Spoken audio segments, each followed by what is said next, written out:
2020年7月16日から31日までの蟹座さんのリーディングを行います。今回のリーディングはこちらの5つのカードデッキを通しましてメッセージを受け取ってまいります。それではシャッフルいたします。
7月16日から31日までの蟹座さんのリーディングを行います。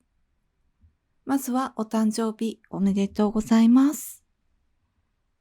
こちらに真っ白いエネルギーアートのカードが出てますけれども、このカードが象徴するように全体的にとても言われてるなと思うのが、本来の自分を愛しましょうっていう風に言われてるんですね。本来の自分っていうものを愛することによって、あなたは幸せになっていくんですよ。この世の中っていうものをより情熱的に、より活発に、自由に生き生きと生きていくことができるんですよっていうふうに言われていると思います。それでその鍵になるのが、このアカシックレコードのカードが出てますけれども、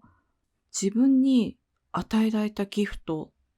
っていうものに、この時気づくっていう風に言われてるんですね。その自分に与えられたギフトっていうのは、この本来の自分に立ち返っていないと気づけないものっていう風に言われていて、もうそれお気づきで、それで活かせているっていう方もいらっしゃると思うんですけれども、それに気づくことによって、自分の道は間違っていなかったっていうことに気づけるんですね。ですので、より活躍できるっていう風に言われていると思います。それで、こちらにカップの10が出てるんですけれども、こちらにプルーストの言葉が書かれておりまして、直訳いたしますと、私たちを幸せにしてくれる人々に感謝しましょう。彼らは私たちの魂を開花させてくれる魅力的な庭師です。という言葉です。このカップの10というと、幸せな家庭というものを示唆するカードでもありますので、そしてこのお誕生日の時期、しかも蟹座さんということですので、そしてこちらにユニコーンのカードからラブというカードも出ております。ですので、あなたを愛してくれている、そしてあなたを幸せにしてくれている家族に感謝しましょうっていうふうに言われていると思います。その感謝することによって、より愛が深まっていく、より幸せになっていくっていうふうに言われてるんですね。特に日本人で家族に感謝の言葉を言うっていうのは、ものすごく照れくさいことでもあり、あと習慣にもあまりなかったりとかして、そんなことを急に言ったりとかすると、言われた方もびっくりしてしまうっていうのもあると思いますけれども、特にこういうお誕生日の時ってプレゼントをもらったりとかすることもあると思いますし、お祝いしてもらうことも多くあると思いますので、ですので感謝の言葉って言いやすいと思うんですね。この時期はご家族に感謝をする時っていう風に言われていると思います。中にはご家族の愛に恵まれなかったりとか、あとはご家族がすでに他界されている方もいらっしゃると思うんですけれども、例えばもうこの動画を見るぐらいまでご成長されている方っていうのは、見えるエネルギー、見えないエネルギーの愛に支えられて、ここまで大きくなっているはずなんですね。そして今も生きることができている。ですので、そういう見えないエネルギー、もうなくなってしまったあなたを愛してくれている存在、あなたがこの世でいろんな経験をするっていうことを支えてくれている、そういう存在たちに感謝するっていうことをこの時期特にしてみていただきたいなと思います。おすすめは寝る前に日記を書くとか、メモで残すっていうのでもいいですし、何か手帳に何かを書き込むときに、そういう存在たちへの感謝っていうものを書き留めるっていうのがおすすめです。もしくは寝る前に祈りを捧げる。この寝る前っていうのが今回ポイントで、そうすると夢の中で何か特別なメッセージっていうものを受け取れるっていうふうに言われてると思います。それはあなたがこの世の中であなたらしく生きていくためのそのヒントですね。あなたには生まれつきどういうギフトが与えられていて、そしてそれをどうやって活かしていけばいいのか。そしてより充実した愛に満ちた人生を送っていくためのメッセージですね。何か今回すごく家族って言われているような感じがするので、主に亡くなったご家族の方だったり、ご先祖様だったり、そういった存在がとてもあなたを導いてくれるかなっていう感じもするので、ぜひこの時期、もう生きているご家族の方はもちろんなんですけれども、そういう亡くなってしまったご家族の方への感謝のワークっていうのをしてみてください。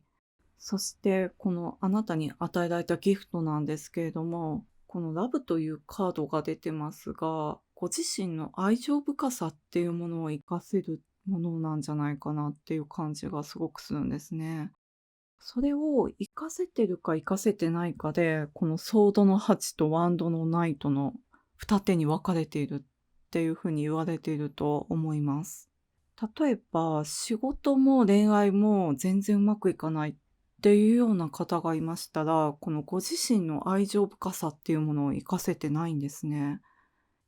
だから、一人の方がいいって思って、自分で自分を閉じ込めているような、自分がどう思われてるのか気になりすぎて、その枠の外から出れない、本来の自分を出せなかったりとか、その誰かに合わせた自分でいるとか、そういうような感じですね。それで、ご自身の愛情深さっていうものを活かせている人は、このワンドのナイトのように情熱的に行動できてるんですね。例えば恋愛ですと、自分から告白するような感じですね。そしてお仕事も次々と挑戦したいことが見つかっていくような、そういう人生を謳歌しているような、そういう方ですね。この違いが、このご自身の愛情深さ、この本来の自分である愛情深さっていうものを活かせてるか活かせていないのか、そこに気づけてんのか気づけてないのか、そういう本来の自分を活かせてるか活かせてないかっていうのは、自分の命を慈しんでるのか慈しんでいないのかっていうところにもつながってくるんですね。ですので、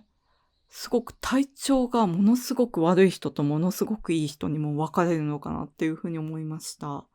この自分を愛することっていうのは全ての根源なんですね。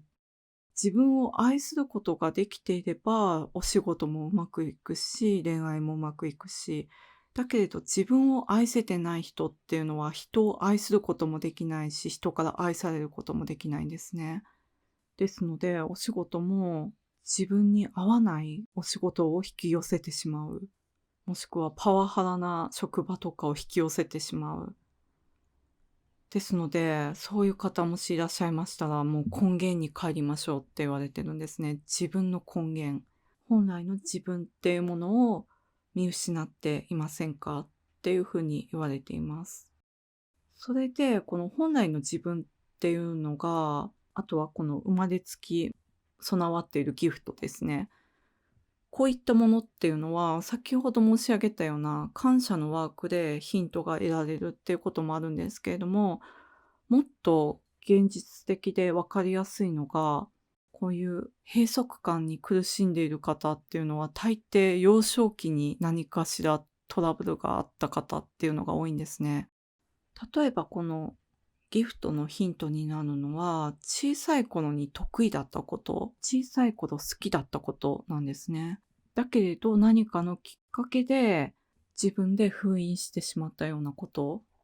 例えば、すごく意地悪なお友達とか先生とかに何か言われて、それで封印してしまったようなこととかですね。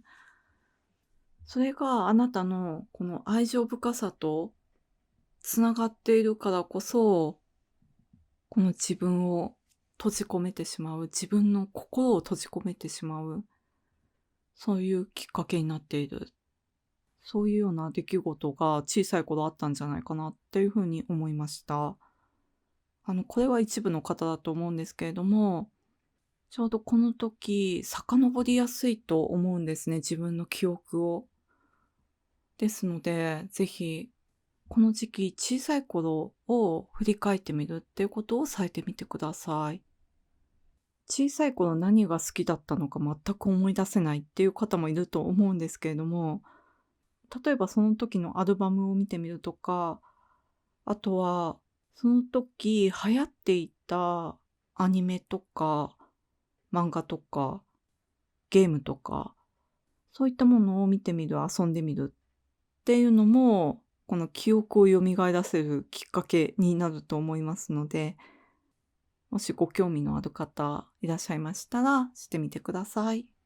この時期はそういうふうにご自身のルーツをたどる、それは自分の人生のルーツをたどるっていうことでもありますし、それ以上にご先祖様まで遡ってルーツをたどる。あとそのルーツをたどって、そしてそれを大切にするっていうことが、ご自身のこの瞬間瞬間もそうなんですけれども、未来にとても役に立つっていうふうに言われていると思います。それはあなたに与えられているギフトっていうものを最大限に活かせる、そういう未来になっていくと思いますので、でもその未来っていうのは、この今の瞬間瞬間っていうものもそうですし、その過去っていうものもあってこその未来なんですね。あなたを愛してくれている目に見える存在、目に見えない存在への感謝。毎日感謝しながら、一日一日を大切に過ごしていっていただきたいなと思います。それでは7月16日から31日までのカニ座さんのリーディング以上でございます。ご視聴いただきましてありがとうございました。